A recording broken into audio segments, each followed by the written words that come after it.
नमस्कार, क्रिमिनल्स देख रहे हैं आप और मैं हूं अवंतिका श्रीवास्तव। ठगी का एक ऐसा अनोखा मामला जिसमें एआई वीडियो जारी कर ठगों ने कहा, हमारी बल्ले बल्ले हम करोड़पति बन गए, हमने आपको चुन गया है। और इसके बाद इस साइबर फ्रॉड की इनसाइड स्टोरी के साथ हम क्राइम ब्रांच की भी बात करेंगे, जहां नकली पुलिस वाले और कत्ल इस साजिश को बेनकाब किया जाएगा। और होगा बहू का वार, जेठ का मर्डर, क्यों बहू ने खून से रंगे हाथों इसका खुलासा भी करेंगे। साथ ही साथ 4 दिन से ताले में बंद लाश का राज भी फाश करेंगे। आज क्रिमिनल्स में ये सभी कहानियां आप तक पहुंचाएंगे।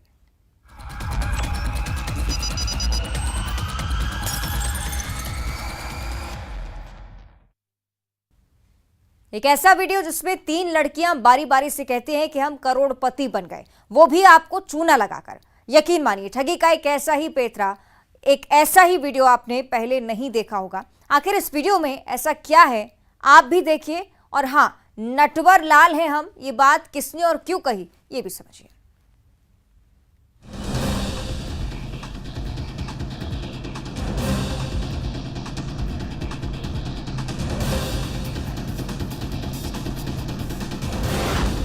एनर्जी कंपनी का फर्जीवाड़ा,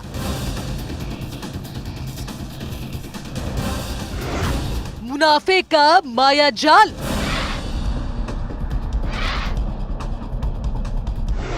अच्छा चलते हैं, दुआओं में याद रखना।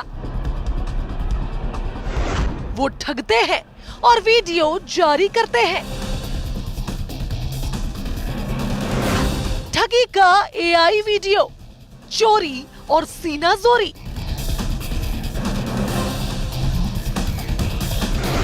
हाँ, हम हैं नटवर लाल। तो ये 3 मोहतरमाएं जो आपको दिख रही हैं, जो बड़े इत्मीनान से एक कहानी सुना रही हैं। कहानी ये कि मुबारक हो, हम करोड़पति बन गए हैं। लोगों को मैसेज करके पैसा जरूर मंगवा लेती हूँ। अब हम सभी टीम मेंबर करोड़पति बन गए हैं। अब हम सभी लोग हीरे का गद्दा बनवा लिए हैं, जिसपे हम अब सोएंगे। धन्यवाद। कहानी ये कि आपको चूना लग चुका है, यानी हमारा काम पूरा हो चुका है। दोस्तों, मेरा नाम हेलेना है। मैं एंग्लो अमेरिकन कंपनी की टीचर हूँ। मैं भी एंग्लो अमेरिकन कंपनी टीम की एक हिस्सा हूँ। मैं भी अपने गुरु हेलेना के नक्शे कदम पर चल रही हूँ। और ये भी कि आपने हम पर यकीन किया और हमने आपके साथ फ्रॉड किया। लेकिन दुखद बात ये है कि मैं बहुत बड़ी फ्रॉड हूँ, जो आप लोगों का पैसा लेकर भागने का प्लान बना ली हूँ। ठगी के कई तरीके आपने देखे, न जाने कैसे कैसे जालसाजों की शातिर दिमाग की चालें भी, लेकिन ठगी करके उस जुर्म का ये इकरारनामा या कहें कबूलनामा, जिसका अंदाज अपने आप में हैरान करने वाला है, जिसमें ठगों ने फ्रॉड करने के बाद शिकार से ये कहा कि आप ठगी का शिकार हो चुके हैं। बकायदा एआई वीडियो जारी किया, जिसमें ये कहा जा रहा है कि अच्छा चलते हैं, दुआओं में याद रखना।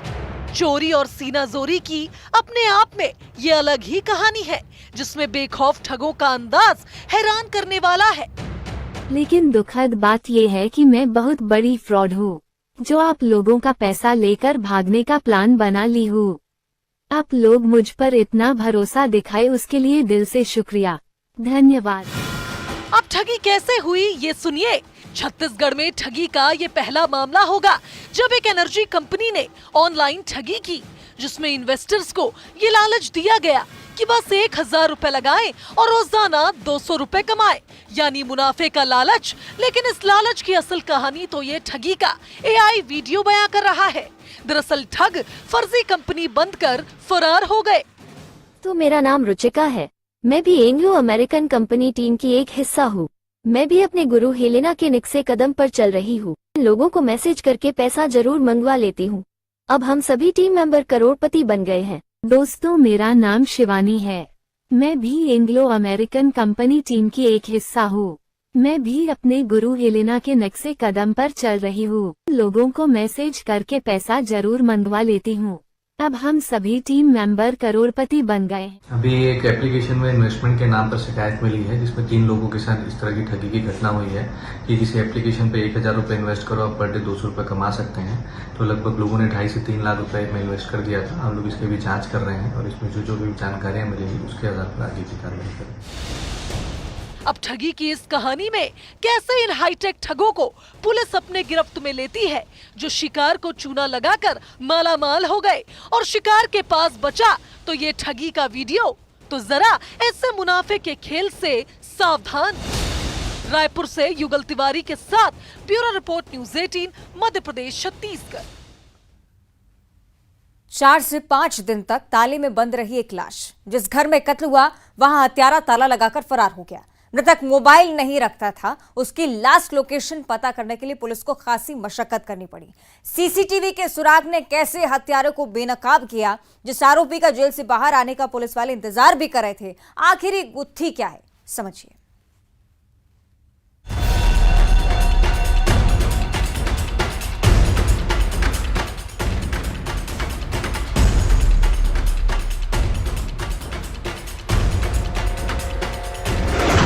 चार दिन ताले में कैद लाश।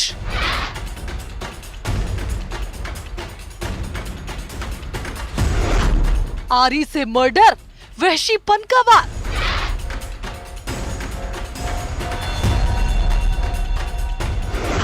सीसीटीवी में कैद कातिल का सुराग।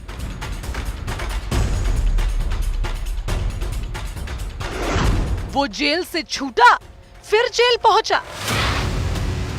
राज जिसका राजदार जेल में बंद था।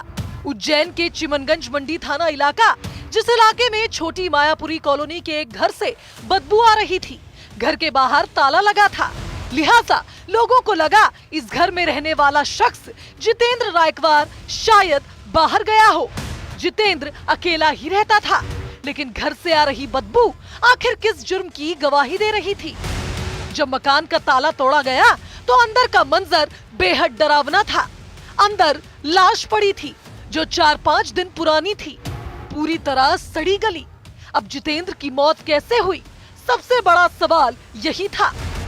विगत दिनों एक चिमनगंज थाने में एक लाश मिली थी एक कमरे के अंदर, जो काफ़ी खराब हालत में थी। मृतक की मृत्यु 4-5 दिन पहले हुई थी और हमें सूचना बाद में मिली थी। तो जब उसको खोला गया, उसकी जानकारी ली गई तो मृतक जितेंद्र रायकवार के नाम से शनाख्त हुई और उसका आरोपी कौन है ये जानकारी नहीं लगी थी। दरअसल मृतक जितेंद्र के घर वालों के मुताबिक उसके पास मोबाइल नहीं था। जुलाई महीने से मोबाइल रखना उसने छोड़ दिया था, अकेला ही रहता था। जितेंद्र की लाश बंद घर में मिली, बाहर से ताला लगा था।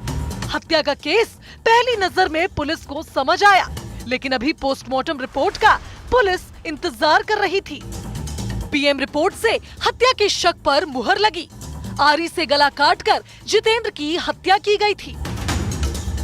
उसके बाद एक सूत्र लगा था कि उसके साथ जब वह अपने घर में प्रवेश कर रहा था तो एक व्यक्ति उसके साथ जाता हुआ दिखाई दिया था। उस फुटेज को ध्यान में रखते हुए हमारी थाना प्रभारी और सीएसपी साहब ने अलग अलग टीमें बनाई।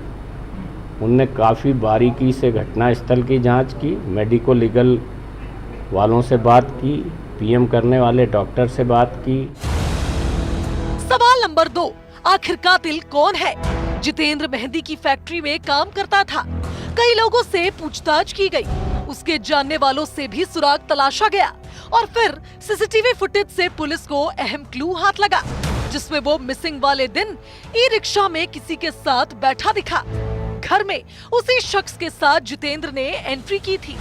जब पुलिस उस संदेही के घर पहुंची तो वो संदेही यानी राजेश परमार खाज रोड उपजेल में बंद था।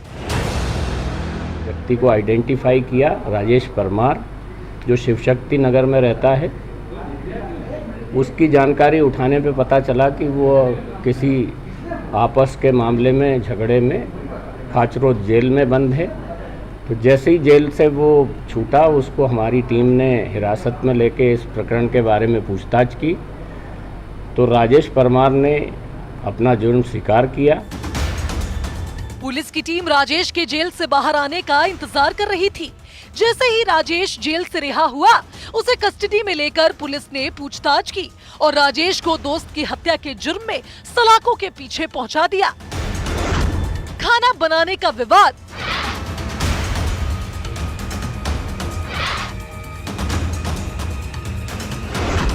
दोस्ती का दी एंड। मृतक के साथ उसने नशा किया था। नशे में खाने और बनाने की बात पे उनका आपस में विवाद हुआ था, जिससे उसने मृतक के घर पे रखी हुई आरी से उसका गला काट दिया था और घर पे बाहर ताला लगा के चला गया था। चूँकि मृतक अकेला रहता था, इसलिए डेड बॉडी की जब बदबू आई, उनके परिवार वाले ढूंढते हुए गए तो मृतक का पता चला था। इस प्रकार से ये काफ़ी चैलेंजिंग मामला था, जिसको हमारी टीम ने सुलझाया। खाना बनाने की मामूली सी बात पर दोस्ती के रिश्ते का कत्ल हुआ। उज्जैन से अजय पटवा के साथ bureau report, news 18, Madhya Pradesh, Chhattisgarh. ये वो पुलिस वाले हैं जो रात में निकलते हैं, जिन पुलिस वालों ने कार में एक शख्स को बिठाया और फिर उस शख्स की लाश मिली। ये पुलिस वाले कहते हैं कि हम क्राइम ब्रांच से हैं। नकली पुलिस वालों के इस गैंग ने कैसे हत्या की साजिश रची, खुलासा जानकर आप भी दंग रह जाएंगे।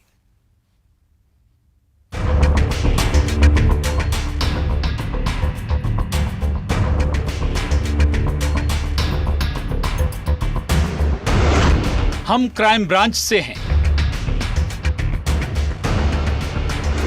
वो गैंग जो रात को निकलता है,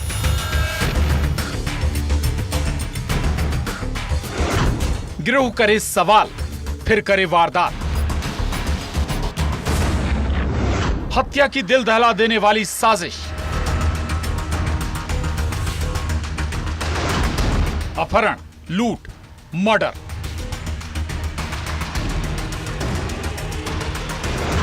₹300 की बात और कत्ल। तारीख 31 अगस्त, अंबिकापुर, कोतवाली थाना इलाका, रामानुजगंज रोड के भफोली गांव में गंजास नाले के पास झाड़ियों में कुछ ऐसा था जो सबको हैरान कर रहा था। 31 अगस्त की सुबह इन झाड़ियों के पास एक शख्स की लाश मिली। पुलिस ने जब तफ्तीश की तो ये लाश बलरामपुर के बकसपुर के रहने वाले वीरेश अगरिया की निकली। वीरेश अंबिकापुर में रहकर बिल्डिंग बनाने का ठेका लेता था। क्या ठेकेदारी में इस कत्ल का राज कैद था या फिर हत्या के पीछे कोई रंजिश थी? लेकिन कत्ल के पीछे का जो सच सामने निकल कर आया वो होश उड़ाने वाला था। 30 तारीख को कोटवार के माध्यम से हमको जानकारी मिला कि गांव बफोली में एक अज्ञात लाश का मिला हुआ है, तो वो थाना में आके जानकारी दिया था। उसी में हमको पता चला कि थोड़ा पूछताछ करने के बाद पता चला, इन्वेस्टिगेशन के बाद, कि मृतक का नाम जो है वीरेश अगरिया है, जो कुसमी बलरामपुर का रहने वाला है। दरअसल 30 अगस्त की दरमियानी रात वीरेश बंगाली चौक के पास से पैदल घर की ओर जा रहा था। उसके बाद वो गायब हो गया और फिर लाश झाड़ियों में मिली।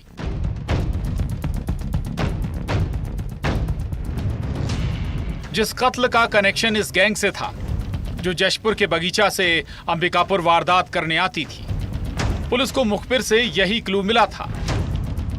29-30 के दरमियान रात को चल रहा था और पुलिस वाले बन के कुछ 3 लोग लाल कलर के स्विफ्ट में उसको बैठा के लेके गए और गाड़ी के अंदर भी कुछ झापड़ मारे और उसको बफोली गांव के पास उतर के डंडा से मारे चेहरे पे और गले में उसको दबा के मारे और मार के फेंके, उधर ही से ही फरार हो गए। वारदात कैसे हुई ये सुनिए। वारदात वाली रात वीरेश का सामना रात में इस गैंग से हुआ था, जिस गिरोह ने खुद को पुलिस वाला बताया था। ये कहा था कि वो लोग क्राइम ब्रांच से हैं और वीरेश को गाड़ी में बैठाया, लेकिन कार में नकली पुलिस वालों का असली चेहरा सामने आया। वीरेश के साथ मारपीट की गई। लूटपाट करने वाली इस गैंग को जब ये पता चला कि वीरेश के पास सिर्फ 300 रुपए हैं, तो तैश में आकर डंडे से वीरेश का गला दबाया और उसकी जान ले ली। तीन आरोपी जो है सुरेश यादव, मुन्ना विश्वकर्मा और कैलाश यादव, तीनों को जशपुर जिला से पकड़ के लेके आए थे और उनको आज विधिवत न्यायिक रिमांड पे भेजा जा रहा है। अब सुनिए गिरोह में शामिल अपराधी की क्राइम कुंडली के बारे में, जो ये कह रहा है कितनी शातिर गैंग है ये। मृतक जो वीरेश अगरिया है वो मजदूरी का काम करता है, कमिश्नर कार्यालय का बनवाने का कुछ काम पे लगा हुआ था और उससे 300 का लूटपाट का मामला सामने आया। आरोपी लोग जो है लूटपाट के इसमें आदतन अपराधी टाइप का लग रहा है, क्योंकि कैलाश यादव का ऑलरेडी बगीचा थाने में लगभग 30 अपराध ऑलरेडी पंजीबद्ध है और बाकी अन्य थानों में भी कुछ अपराध हो सकता है और अभी तक तो 10 अपराध होने का उसके ऊपर जानकारी मिली। महज 300 रुपए की बात पर विवाद और कत्ल, इस गैंग के गुनाह के और कितने राज। अंबिकापुर से श्रवण कुमार महंत के साथ bureau report, news 18, Madhya Pradesh, Chhattisgarh. 15 साल के नाबालिग लड़के का अपहरण हुआ, लेकिन हैरानी की बात यह थी कि ना तो किडनैपर्स अगवा लड़के को जोर जबरदस्ती से अपने साथ ले गए थे, बल्कि बड़े इत्मीनान से उसे अगवा किया गया था। उसके बाद अगवा लड़के के घर वालों को कहा फिरौती दो वरना कत्ल कर देंगे। आखिर कौन थे किडनैपर्स, अगवा लड़के से इनका कनेक्शन क्या था, समझिए।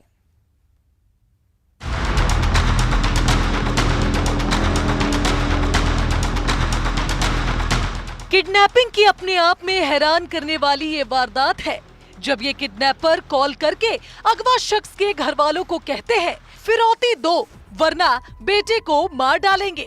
ये सुनकर ही अगवा हुए शख्स की मां डर जाती है और फिर फिरौती की रकम का इंतजाम करती है। हैरानी देखिए, इस अपहरण की वारदात में ना तो रैकी की गई, ना ही पीछा किया गया, बस प्लान बना उसे किडनैप करते हैं। किडनैपर्स ने आवाज दी और लड़के को अपने साथ ले गए। जाहिर सी बात है, अगवा हुआ 15 साल का नाबालिग लड़का अच्छे से जानता था कि किडनैपर कौन है। राजनांदगांव के लालबाग थाना इलाके के रेवाडी इंदामारा में ये वारदात हुई। लालबाग क्षेत्र में प्रार्थी द्वारा अपने एक नाबालिग बच्चे को अपहरण करके उनसे पैसा लेने के बारे में सूचना थाना लालबाग में दी गई थी, जिस पर कि अपराध पंजीबद्ध करके उसमें अग्रिम विवेचना की गई और लगातार उसमें 2 टीमें बना के काम किया गया और 12 घंटे में ही 2 आरोपी इसमें विवेक मसीह और रोहन गणवीर को इसमें गिरफ्तार किया गया है। फिरौती की रकम लेकर अपहरणकर्ताओं ने नाबालिग लड़के को छोड़ दिया, लेकिन अगवा हुए लड़के ने जब किडनैपर का राज फाश किया तो सब हैरान थे। अपहरण की साजिश रची थी अगवा लड़के के दोस्तों ने। ये लोग पूर्व में पहचान से मित्र हैं और इनके साथ में बच्चे को घर से लेके गए हैं और इन्हें कुछ अपनी आवश्यकताओं के कारण इन्होंने अचानक से योजना बनाई कि क्यों ना इसके घर वालों से पैसा मांगा जाए। तो इसकी माता से इन्होंने फ़ोन में धमकी दिया कि आपके बच्चे को हम मार देंगे और इस प्रकार उन्होंने पैसा प्राप्त किया उससे। जिन्हें रुपए की जरूरत थी और उन्हें अपना दोस्त सॉफ्ट टारगेट लगा। इनसे एक मोटरसाइकिल और एक 50,000 रुपये जो नगद इन्होंने दिया था प्रार्थी को, इनसे जब्त किया गया है और इसमें अभिरक्षा में लिया गया है। महज 12 घंटों में सलाखों के पीछे पहुंचे भरोसे में दगा करने वाले दगाबाज दोस्त।